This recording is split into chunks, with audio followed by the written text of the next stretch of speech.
Chers amis, soyez bénis. L'émission de ce soir, avant de le démarrer, nous allons écouter le rubrique New Réseau, les nouvelles des réseaux. Je vous ai pris quelques vidéos dans différents réseaux, certains qui sont rigolos, pour qu'on voit un peu tout ce qui se passe dans les réseaux. Et puis après, on va écouter l'enseignement de ce soir. L'étude des hommes, sache que Jésus t'aime, quelle que soit ta couleur et ta race. Jésus t'aime plus que tu le sais. Jésus t'aime, Yeah. Jésus t'aime plus que tu le sais. Jésus t'aime. Jesus love you, my brother.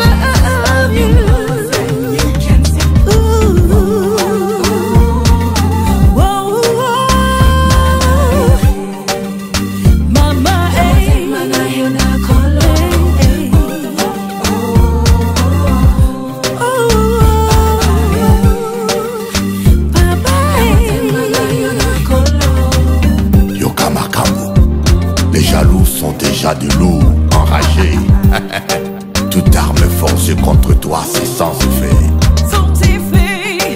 Peu importe ce que les gens disent, le plus important c'est que Jésus t'aime et que tu as de la valeur pour lui.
L'immeuble où on habitait, j'étais élevé par ma mère, que j'adorais, qui était divorcée et qui m'a élevé seul, et qui a travaillé très dur pour nous, ses 3 fils.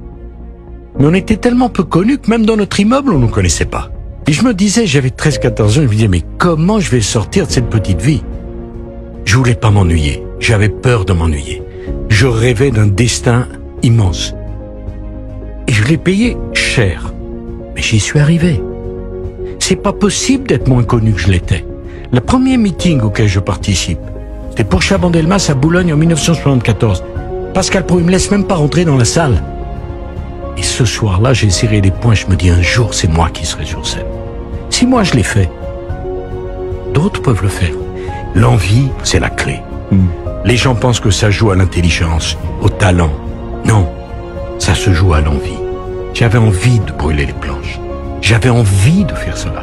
En tout cas, il y a une chose. Toute ma vie, Pascal Pro, on m'a dit, c'est trop tôt. Les mêmes m'ont dit ensuite, c'est trop tard. Et ce que je peux dire à ceux qui nous écoutent, n'écoutez jamais ceux qui vous disent que vous avez trop d'ambition, que vos rêves sont trop grands. Il faut rêver grand. Il faut rêver grand quand on est jeune, parce que la vie, elle s'occupe de réduire vos ambitions. Ne les réduisez pas vous-même. Bonjour mes sœurs et frères, soyez bénis. Recevez ça, cet esprit-là. Ne pleure pas. Si tu pleures, tu défavorises tous les garçons du monde. Ne pleure pas. et il te dit c'est fini, accepte.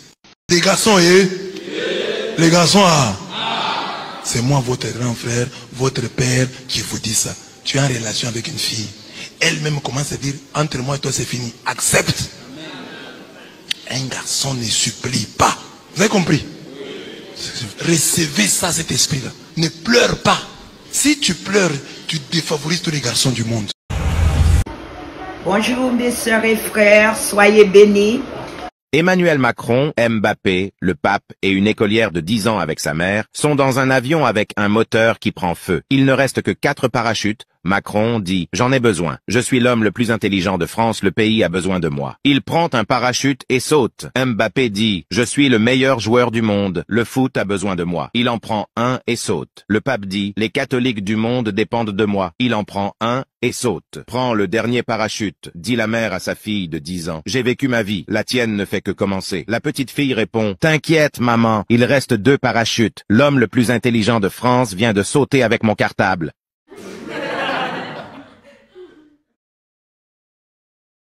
Emmanuel Macron, Mbappé, le pape et une écolière de 10 ans avec sa mère sont dans un avion avec un moteur qui prend feu. Il ne reste que 4 parachutes. Macron dit « J'en ai besoin. Je suis l'homme le plus intelligent de France, le pays a besoin de moi. » Il prend un parachute et saute. Mbappé dit « Je suis le meilleur joueur du monde. Le foot a besoin de moi. » Il en prend un et saute. Le pape dit « Les catholiques du monde dépendent de moi. » Il en prend un et saute. Prends le dernier parachute, dit la mère à sa fille de 10 ans. « J'ai vécu ma vie. La tienne ne fait que commencer. » La petite fille répond « T'inquiète, maman. Il reste 2 parachutes. L'homme le plus intelligent de France vient de sauter avec mon cartable. »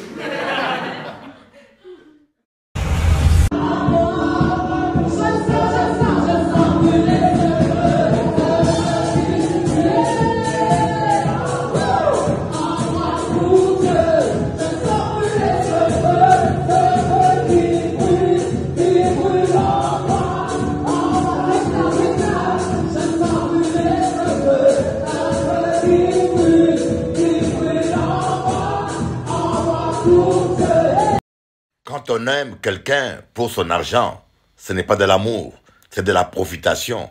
Quand on aime quelqu'un pour sa beauté, c'est pas de l'amour, c'est de la convoitise. Quand on aime quelqu'un pour les lits, ce n'est pas de l'amour, c'est de la consommation du plaisir. Même le chien aimera le maître qui lui donne la viande à manger.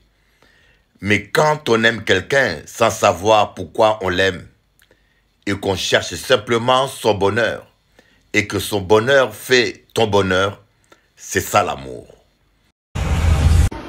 Bonjour mes sœurs et frères, soyez bénis. Bonjour mes sœurs et frères, soyez bénis.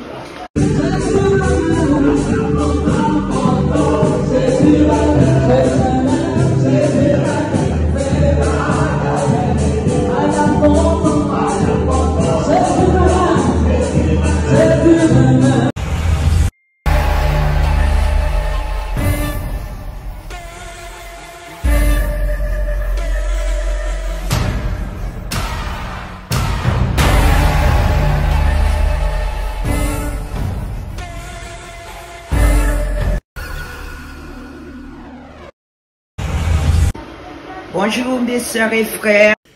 Bonjour chers amis téléspectateurs.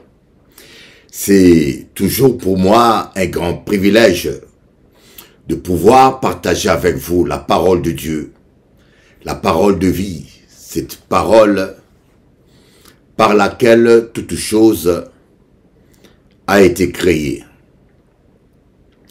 La première chose que j'aimerais vous dire, c'est que Jésus-Christ vous aime. Jésus-Christ vous aime.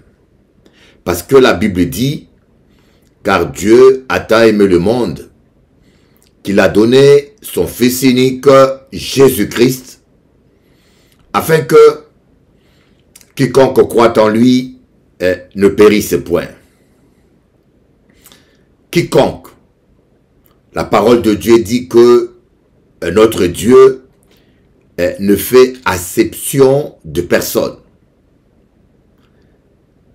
Dieu ne traite pas les gens différemment selon que vous êtes blanc, selon que vous êtes noir ou selon que vous êtes d'une classe sociale déclarée supérieure. Et vous savez, en Gadizote, j'ai un téléspectateur qui m'a posé la question à propos de la situation des hommes de couleur. Léon Akadi, les hommes de couleur, c'est les hommes étrangers, arabes, noirs, chinois.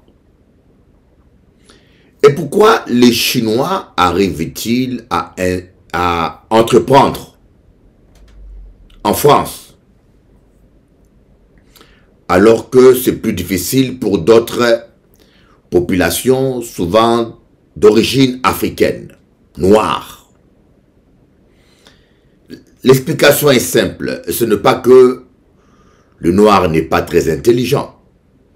La vérité, c'est que la France a une politique très hypocrite. Pardonnez-moi, je suis français, hein, mais je suis un homme de Dieu qui essaye d'être juste. Tant que je peux. Je ne suis pas un diplomate, je dis la vérité, que cela vous dérange, ce n'est pas mon problème.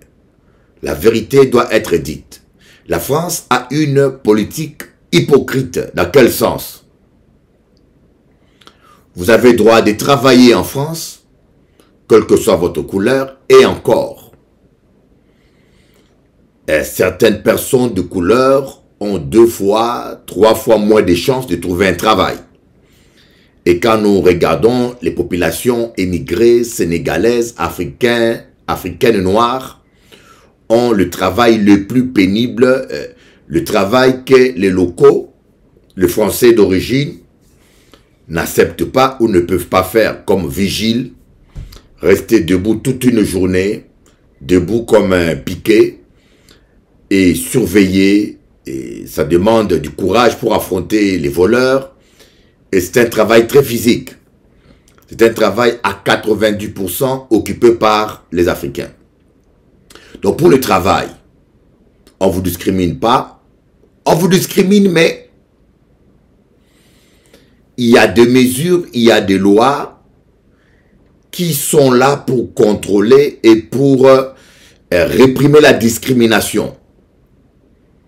Mais il y a un domaine essentiel où la discrimination est permise et non vérifiable. Je vous dis bien, il y a un domaine essentiel à l'ascension sociale, essentiel pour tout homme, dans lequel il n'y a pas moyen de vérifier s'il y a discrimination ou pas. C'est-à-dire, dans lequel il y a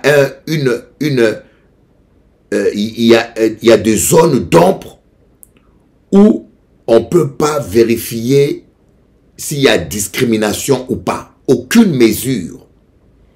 C'est dans le domaine financier. Quand vous êtes un noir, africain ou un arabe, par votre nom, on sait qui vous êtes. Soyons clairs. On peut dire, ah non, on interdit les photos. On interdit les photos dans les dossiers. Mais ne prenez pas les gens, ne nous prenez pas pour des idiots quand même. Par mon nom, Lissiki, on sait que je suis d'origine africaine. Abdallah, on sait que c'est un arabe ou un africain noir arabe. Vous comprenez?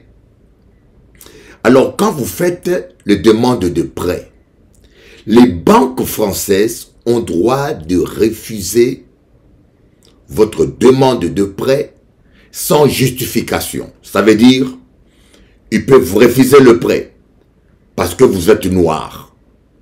Vous n'avez aucun recours. Ils peuvent vous refuser le prêt parce que simplement votre nom leur plaît pas ou votre religion leur plaît pas. Vous n'avez aucun recours.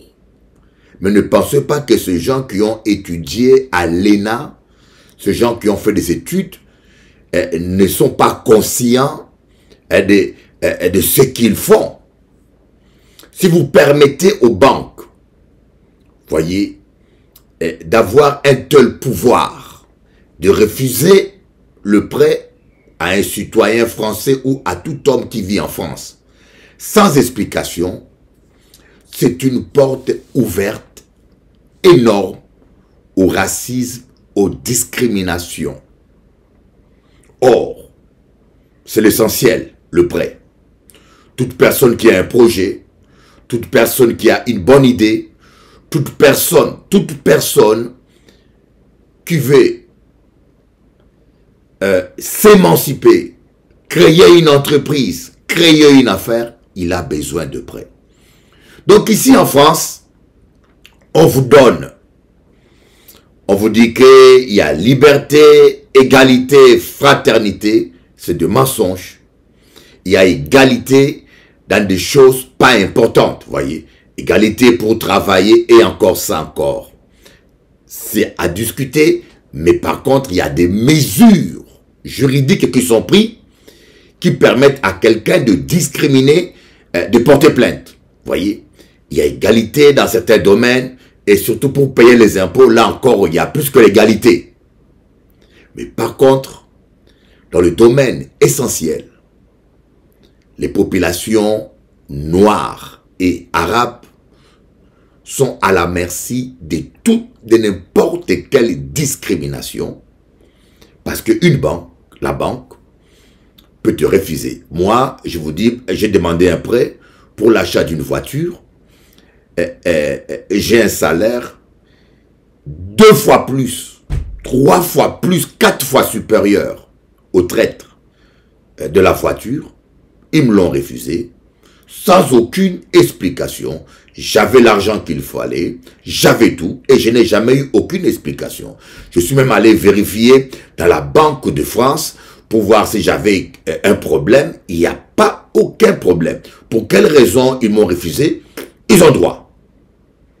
Mais le même dossier, je l'ai introduit en Guadeloupe, ça passe. Je trouve que c'est une hypocrisie. C'est une hypocrisie. Mais alors, pourquoi les Chinois arrivent facilement à s'émanciper? Parce que les Chinois, ils ont un système de financement parallèle. Les Chinois, la plupart ne font pas de prêts à la banque française parce qu'ils ont compris qu'il y a un blocage, mais ils ont créé leur système de cotisation, toute une communauté qui cotise et qui décide de faire un prêt à une personne qui a un projet valable. Donc, il ne passe pas par la banque et la personne, quand son projet marche, il rembourse. Bon, comme les Chinois sont très loyaux, ces fonctionnements marchent très bien. Voilà pourquoi vous voyez les Chinois acheter des immeubles, des restaurants, se financer et s'installer facilement. Tandis que la population black, afro, nous avons d'énormes difficultés pour devenir indépendants et créer nos entreprises. Je voulais un peu dire un petit mot par rapport à ça parce que nous ne sommes pas là seulement pour parler religion. Moi, je pense qu'un pasteur est un influenceur. Un imam est un influenceur. Un influenceur, c'est quelqu'un naturellement qui a un impact sur une population. Voyez, nous avons un impact. Et nous sommes là pour éveiller les consciences. Parfois, je m'étonne que quand je donne des conseils, je parle politique, je parle sur le mariage, certaines personnes se disent, mais est-ce qu'un pasteur a droit de parler de telles choses? Mais bien oui, un pasteur est un influenceur comme Martin Luther. Martin Luther qui a lutté pour le droit civique. Voilà un pasteur qui a fait pleinement son rôle. Et nous avons un mot à dire pour éveiller la conscience de notre peuple. Voyez, mais nous sommes appelés à influencer les gens dans le sens positif, dans le sens de l'amour. Voilà un petit peu, je voulais répondre à cette question. Je fais une analyse une analyse vraiment percutante et je me suis rendu compte que oui, beaucoup d'Africains noirs sont venus en France et espérant pouvoir aider leur famille en Afrique. Et puis, j'aimerais dire aussi le problème que nous avons avec la France qui est complètement en contradiction. Vous voyez, un exemple, la France qui est intervenue en Libye et qui a détruit par son intervention un pays qui était aussi beau. Les Libyens vivaient tranquillement dans la paix. Ils avaient tout avec Kadhafi. Ils avaient tout. Je ne sais pas qu'est-ce que Sarkozy est allé faire là-bas. Et regardez ce qu'est devenu la Libye. Et alors, si le citoyen libyen maintenant, libyen vient en France, émigrer, est-ce que vous allez lui en vouloir? Vous aurez tort de lui en vouloir. C'est vous qui avez foutu le désordre dans leur pays. Ils étaient en paix. Alors si les populations libyennes commencent à émigrer en France, il faut assumer les bêtises que nous allons faire dans les pays d'Afrique. Moi, je suis d'origine congolaise. Il fut un temps où les Katangais, une population de Chaba, des Katanga, ont pris les armes pour lutter contre la dictature de Mobutu. C'est Giscard d'Estaing qui a envoyé des commandos français pour mater cette rébellion, alors que la rébellion avait pu gagner une bonne partie du pays. Et depuis lors, nous sommes restés dans un régime dictatorial corrompu qui détournait le bien du pays, la richesse du pays, pour 1% de la population. Et la jeunesse était sans avenir, les études n'amenaient à rien. Alors si la population congolaise émigre en France, mais le Français ordinaire se plaint. Se plaint, trop d'immigration, on ne peut pas recevoir le monde entier. Mais qu'est-ce que nos dirigeants, nos politiques vont faire dans soutenir des dictatures, soutenir des bandes de voleurs? Regardez par exemple le régime de Bongo, Omar Bongo, combien ils ont détourné l'argent du Gabon. On a trouvé des valises d'argent dans des maisons. Omar Bongo, même son fils, Ali Bongo, ils ont acheté des châteaux et des châteaux en France. Et bien sûr, le renseignement général, la France sait que c'est de l'argent détourné. Vous le savez bien. Mais vous fermez les yeux parce que vous cautionnez, vous êtes complice de cela. Mais quand le citoyen gabonais ordinaire qui a des idées, la jeunesse gabonaise ne peut pas entreprendre parce que dans ce pays-là en général, dans les pays d'Afrique noire, il faut avoir un nom, avoir des relations. C'est-à-dire qu'il faut avoir des contacts dans la classe dirigeante qui est en général la classe politique qui pille le pays pour avoir des prêts et des avantages.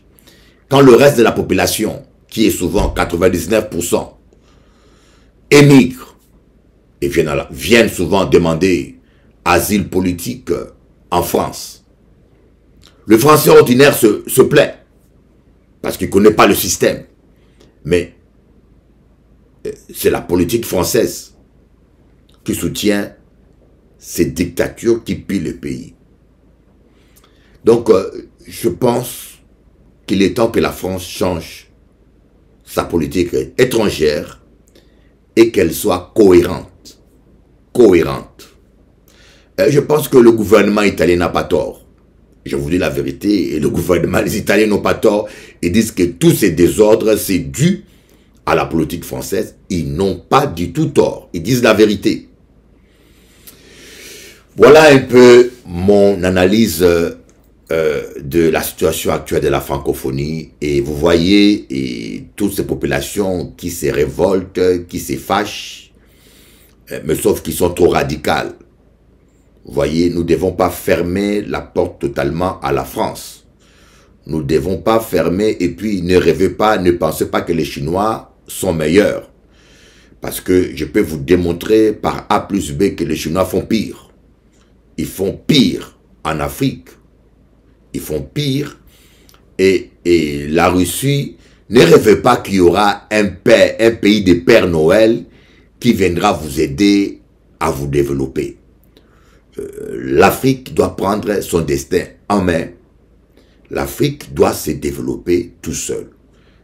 On doit saisir. Mais par contre, tous ces militaires qui prennent le pouvoir, voyez, la corruption existe là où il n'y a pas de contrôle démocratique. La corruption est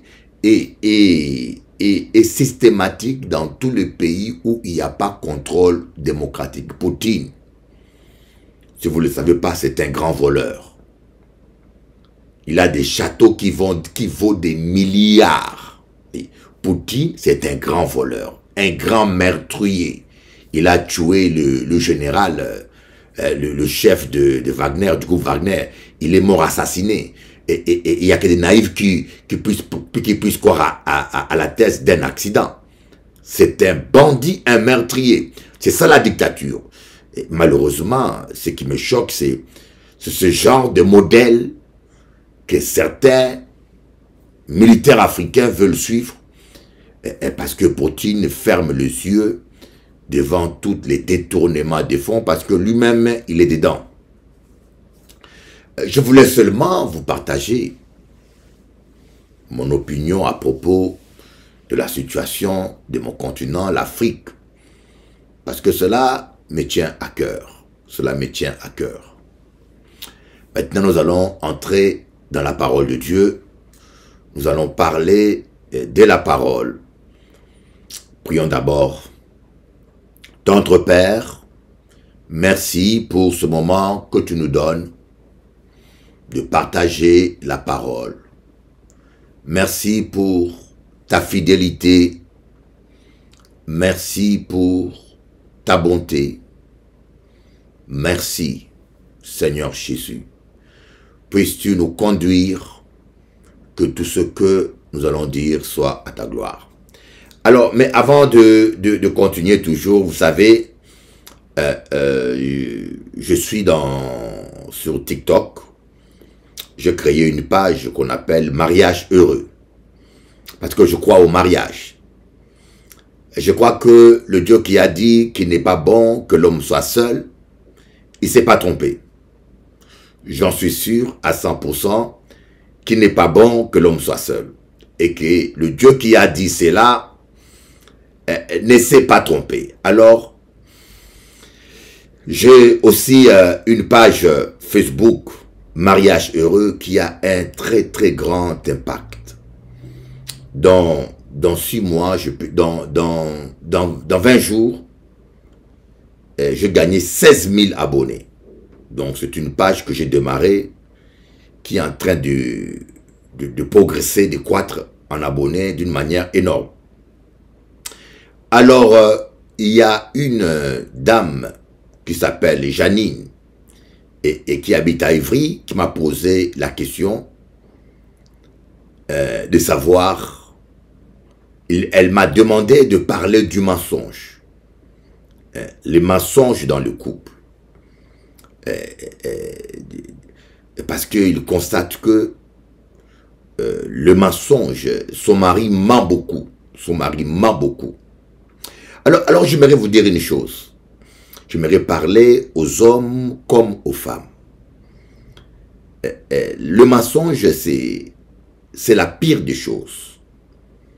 D'ailleurs, le mensonge marche toujours avec la tromperie, l'adultère. Un couple, c'est comme une maison qui a pour ciment la confiance. Voyez, sans les ciments, une maison ne peut pas exister. Sur tous les murs, même par terre, il y a du ciment. Le ciment, c'est la matière essentielle à la construction d'une maison. Solide, en béton. De même, le mariage, la matière première essentielle pour un mariage, c'est la confiance. Lorsqu'il n'y a pas la confiance, le mariage devient une torture. Une torture. Vous allez passer tout votre temps à surveiller l'autre, à vérifier les choses. Vous allez devenir comme un inspecteur Colombo. Et ça va être une torture, croyez-moi. Et le mensonge détruit la confiance.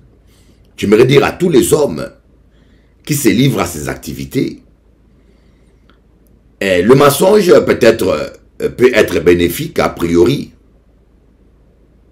au début, mais les conséquences du mensonge dans un couple, c'est la destruction totale de la paix et de la confiance. Quand vous mentez à une femme ou quand vous mentez à un homme, il ne vous croit pas, elle ne vous croira plus. Et encore pire, c'est les aveux mensongers. Il y a des gens qui vous mentent et quand vous l'harcelez un peu, il vous fait des aveux, mais des aveux encore mensongers. Moi, je connaissais une personne comme ça. Elle vous ment. Elle vous dit que c'est A. Vous insistez, elle vous dit, je vous avoue, elle fait un aveu, ce n'est pas A, c'était B, excusez-moi. Et quand vous insistez, encore vous insistez, et vous vous rendez compte que même la vérité qu'elle prétend avouer est encore un mensonge au deuxième niveau. Et en fait de compte, vous ne savez même plus quand est-ce que la personne vous dit la vérité. Vous ne savez même plus. Vous ne savez même plus, comment pouvez-vous vivre avec un homme ou avec une femme, avec un partenaire dont vous ne savez même plus quand est-ce que la personne vous dit la vérité. Vous ne savez même plus quand vous pouvez le croire. Il y a certaines vérités qui sont dures à avouer, qui sont dures. Je n'en disconviens pas. Mais parfois, il faut les avouer. Il y a certaines vérités qui sont dures à assumer, mais il faut les assumer parce que ça crée la confiance. Ça crée la confiance. Quand tu vis avec un homme ou avec une femme, et tu as la certitude que quand elle m'avoue quelque chose, elle m'avoue la vérité, et que cette personne-là ne ment pas, ça crée un climat de paix, ça consolide la relation. Voilà pourquoi je vous dis, le mensonge, vous devez abandonner cela, le mensonge. De toute façon, on dit un bien mal acquis ne profite jamais. Voyez, tout ce que vous gagnez par le mensonge, ça ne profitera jamais. Je dirais autrement, qui sème le mensonge récolte la destruction de la confiance, donc l'agonie du mariage. Alors c'est un conseil que je vais donner à tous les hommes comme à toutes les femmes. Bâtissez une relation saine et bâtissez une relation avec comme matière essentielle la confiance. Alors maintenant, je vais aborder, je voulais parler un peu avec vous d'un sujet particulier que j'ai à cœur. Pourquoi parfois ça tarde? Je pense que tout le monde, à un moment donné, tous les chrétiens, tous les croyants, à un moment donné, se sont posés cette question. Je demandais quelque chose à Dieu. Je prie pour quelque chose, mais il semble que ça tarde trop. Il semble que la réponse tarde trop. Alors, souvent on se demande, mais pourquoi ça tarde? Pourquoi la réponse tarde? Pourquoi le miracle tarde-t-il? Pourquoi la guérison tarde? Pourquoi ça tarde? Et moi, je veux simplement vous dire, il y a multiples raisons. Il y a multiples raisons qui peuvent expliquer pourquoi est-ce que vous pouvez demander quelque chose maintenant, mais vous n'avez pas la réponse tout de suite. Il y a multiples raisons. Tu demandes quelque chose à Dieu. Tu demandes, tu insistes, mais pas de résultat. Et parfois même, certaines personnes commencent à douter, mais est-ce que Dieu existe? Est-ce que Dieu attend ma prière? Est-ce que Dieu m'écoute? Alors j'aimerais essayer de vous répondre. Je vais commencer par quelque chose, par vous dire d'abord que l'une des raisons pour laquelle parfois l'exaucement tarde, c'est d'abord le combat spirituel. Nous allons voir le cas de Daniel. Daniel était en train de prier. Parce que lorsque le peuple hébreu a été déporté en Babylone, le prophète Jérémie avait dit, après 70 ans de déportation, les Hébreux devaient être libérés. Mais qu'est-ce que Daniel a constaté? Il était à la 70e année, mais la situation semblait bloquée.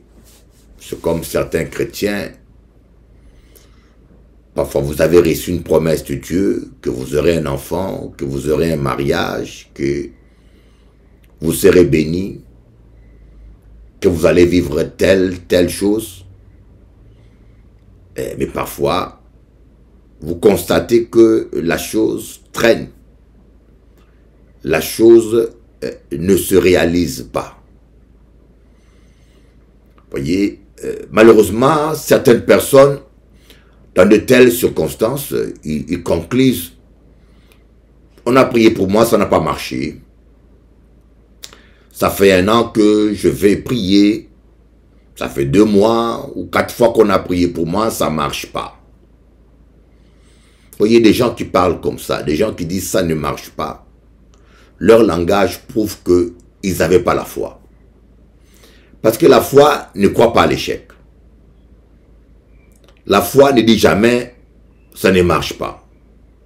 Parce que lorsque tu dis que ça ne marche pas, autrement dit, tu veux me faire croire que Dieu n'est pas capable, ou que Dieu n'honore pas sa parole, ou que Dieu n'est pas capable.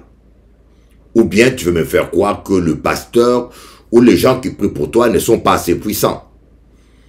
Or, bibliquement, d'après la parole de Dieu, Jésus-Christ dit, il te sera fait selon ta foi.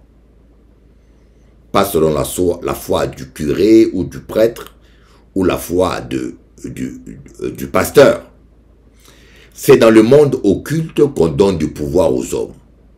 Dans le monde occulte, on peut dire tel voyant est plus puissant que tel voyant. Mais dans le royaume des cieux, aucun humain est puissant. C'est Jésus qui est puissant. Des fois, nous gardons des termes et des raisonnements occultes. Parce que souvent, nous avons tous été d'une manière ou d'une autre impliqués dans l'occultisme quand nous étions des ignorants. Oui. Mais reconnaissez, sachez-le que dans le royaume des cieux, aucun être humain est puissant. C'est Jésus-Christ qui est le Tout-Puissant. Celui qui est en nous est plus fort que celui qui est dans ce monde. C'est Jésus-Christ qui guérit. C'est Jésus-Christ qui délivre. Alors, nous ne devons pas donner la gloire qui revient à notre Dieu à des êtres humains. Alléluia. Alors, vous voyez, Daniel a décidé d'entrer en jeûne.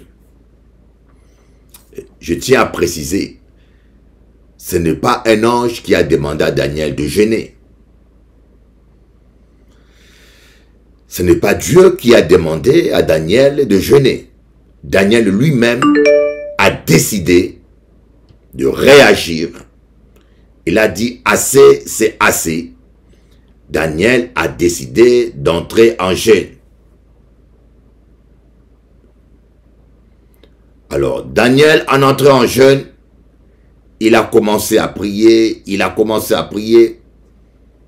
Et lorsqu'il arrive au 21e journée, c'est là qu'il va découvrir que dès le premier jour, Dieu l'avait déjà exaucé. Dès le premier jour, Dieu avait déjà exaucé Daniel. Mais il y avait une puissance d'opposition, un prince des ténèbres qu'on appelle prince de Perse.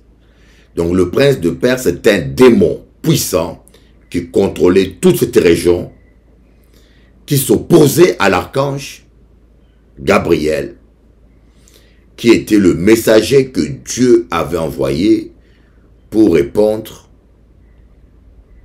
à la prière de Daniel.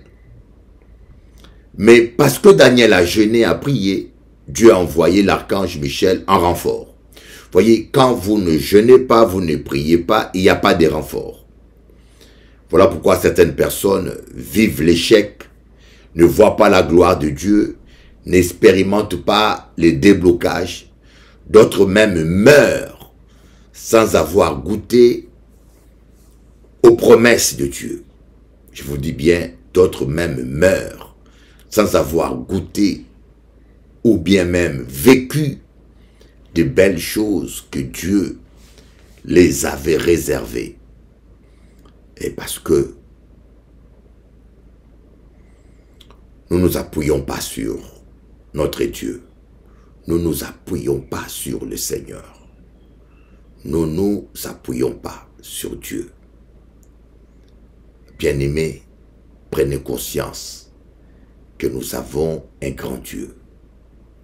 Prenez conscience que nous avons un grand Dieu qui est capable. Notre Dieu, il est capable. Notre Dieu, je tiens à vous le dire, notre Dieu, il est capable. Il fait des grandes choses. Il fait des grandes choses. Alléluia. Donc, Daniel lui-même a décidé. Par contre, nous constatons que les disciples, un jour, ils se sont retrouvés devant un démon puissant. Un démon puissant, parce qu'il y a des démons qui sont puissants. Il y a des démons qui sont résistants. C'est comme les hommes. Dans la boxe, il y a des poids mouches, poids légers, lourds, légers, lourds. Dans les démons aussi, il y a des catégories. Les disciples de Jésus chassaient les démons parce que Jésus leur avait donné le pouvoir. Mais ils sont arrivés devant un cas dur où les démons étaient résistants. Au lieu d'entrer dans le jeûne, ils n'ont pas jeûné. Et lorsque Jésus est arrivé, il a vu qu'il y avait un rassemblement de gens, il y avait un débat. Le père de l'enfant disait, vous êtes des incapables aux disciples. Les disciples disaient, mais non, c'est toi qui es incrédule. Et ça chauffait. Jésus a dit, qu'est-ce qui se passe? Et le monsieur va dire à Jésus, le père de l'enfant lunatique, va dire à Jésus, mais maître, j'ai amené mon fils auprès de tes disciples. Ils n'ont pas pu les délivrer. Voyez, Jésus a dit aux disciples, race, jusqu'à quand je vous supporterai? Jusqu'à quand? Jésus leur a reproché leur peu de foi. Pourquoi c'était question de foi? Parce que la véritable foi n'accepte pas l'échec. La véritable foi ne s'arrête pas sans la victoire. Alors Jésus va préciser, si vous aviez la foi, vous aurez dû jeûner. Vous n'aurez pas dû arrêter la prière, vous aurez dû rajouter le jeûne. Car ce genre de démons ne sortent que par le jeûne et la prière. C'est exactement ce que Daniel a fait. Donc, il y a certaines situations, bien aimés, quand ça bloque, ça tarde, c'est qu'il y a une puissance de sorcellerie, une puissance occulte, une malédiction des sangs. Vous voyez, quand il y a des malédictions ancestrales qui a fait 50 générations, c'est tellement enraciné, ça demande un combat, je sais de quoi je vous parle. Moi, personnellement, des fois, j'ai eu des cas de désenvoûtement qui m'ont pris 2 ans, 3 ans. Ben oui. Voilà l'une des explications. Deuxième explication. Des fois, la victoire tarde à cause de l'état de notre cœur. Supposons que on prie pour ma délivrance. Mais moi, j'ai l'amertume dans mon cœur contre quelqu'un. Cette amertume-là va bloquer ma délivrance. Je peux beau prier comme je veux. Tant que je n'ai pas pardonné, ma délivrance peut rester bloquée. Et bien sûr, je peux même gêner. Mais si je ne libère pas mon cœur, un exemple des gens qui sont dans les mensonges. Quelqu'un a fait quelque chose et il nie. Par exemple, si moi, le pasteur, je veux commettre l'adultère et suite à cet adultère, j'ai un démon qui est rentré en moi. Vous voyez, des fois, vous allez coucher avec une femme et la femme a des choses en elle. Et pendant que vous êtes au lit, vous devenez une seule chair, il y a un mélange de fluides. Les démons qui sont dans la femme entrent en toi. Et ces démons-là, pour qu'ils sortent, il faut que j'avoue le péché que j'ai fait. Et tant que je ne l'avoue pas, les démons ne sortiront pas. Et je connais des cas comme ça, que cela soit homme ou femme, qui ont refusé de confesser le péché, et même qui sont morts bêtement, parce qu'ils ont refusé de confesser. Donc l'état intérieur de notre cœur est très important. C'est ce que dit le Seigneur dans l'Apocalypse. Voici, je suis à la porte et je frappe. Si quelqu'un attend ma voix et m'ouvre la porte de son cœur, j'entrerai chez lui, je souperai avec lui et lui avec moi. Si quelqu'un attend ma voix, autrement dit, si quelqu'un accepte de se repentir, chose que malheureusement, nous avons du mal à faire. Je dis bien malheureusement. Nous avons du mal à nous repentir. Nous avons du mal à dire Seigneur, avouer. Et surtout, il y a même des démons qui nous encouragent. Il y a des démons qui vous encouragent à ne pas confesser.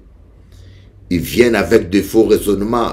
Si tu dis ça, tu auras honte. Si tu dis ça, on va t'humilier. Si tu avoues ça. Mais, et ta délivrance aussi est bloquée. Donc, l'état de notre cœur. Alors, le Seigneur, lui, va patienter, espérer que nous puissions libérer notre cœur.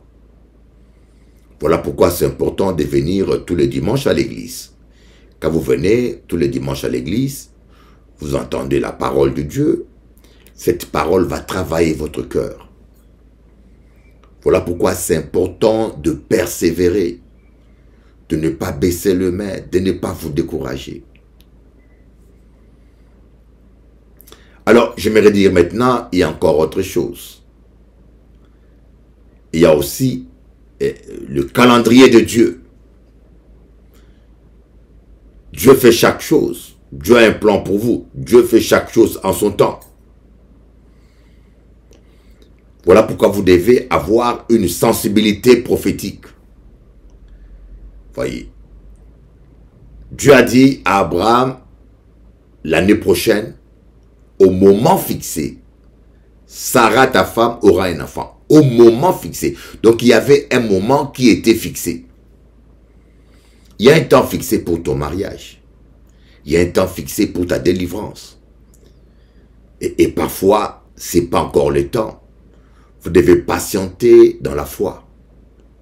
Croire aux promesses de Dieu. Il y a maintenant, quatrièmement, autre chose encore. c'est la croissance de votre foi.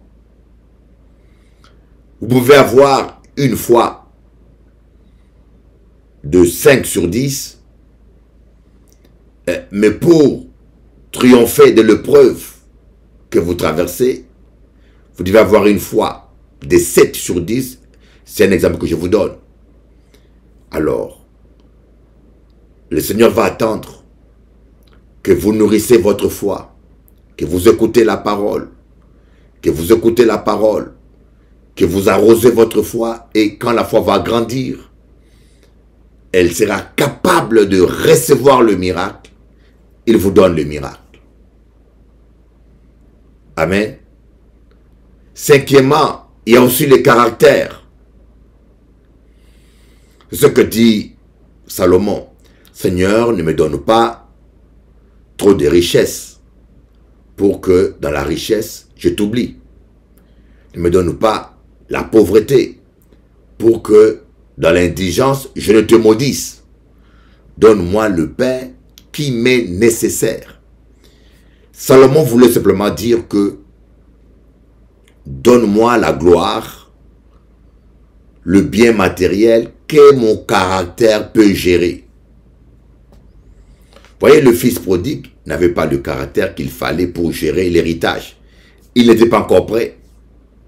Il n'avait pas la maturité, mais il a réclamé ce que lui revient du droit. Le père lui a donné, mais il n'avait pas le caractère qu'il fallait. Le résultat, il a gaspillé tout ce qu'on lui a donné. Parfois, nous gaspillons tout ce qu'on nous donne. Parfois, nous gaspillons tout ce que le Seigneur nous donne. Alléluia. Parce qu'on n'a pas le caractère. Alors, comme le Seigneur ne veut pas que nous puissions nous perdre, que nous puissions gaspiller tout ce qu'il nous a donné, et parfois, il nous laisse. Il ne nous bénit pas. Il nous laisse dans l'épreuve.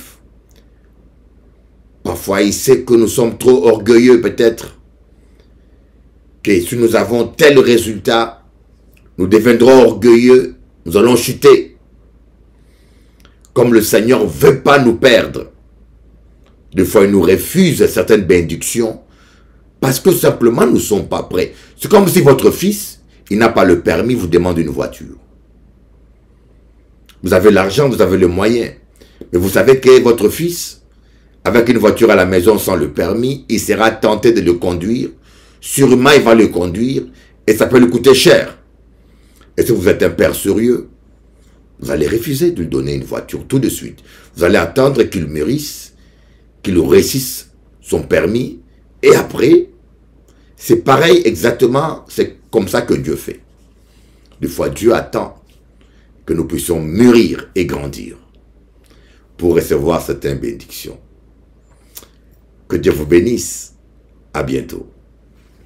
Maintenant, je vais vous faire écouter quelques chants que j'ai composés pour mon épouse et aussi dans mon album Slam 2.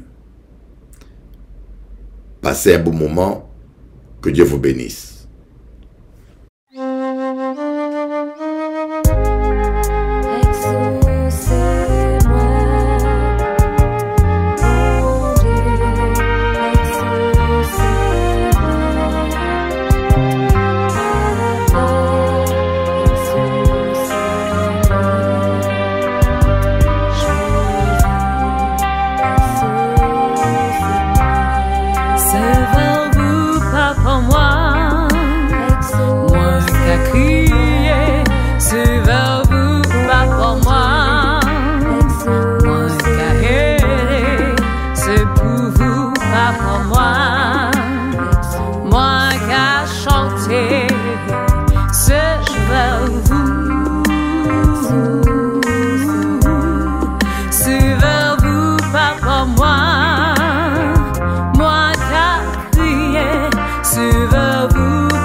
pas pour moi, moi qu'à chanter, c'est vers vous,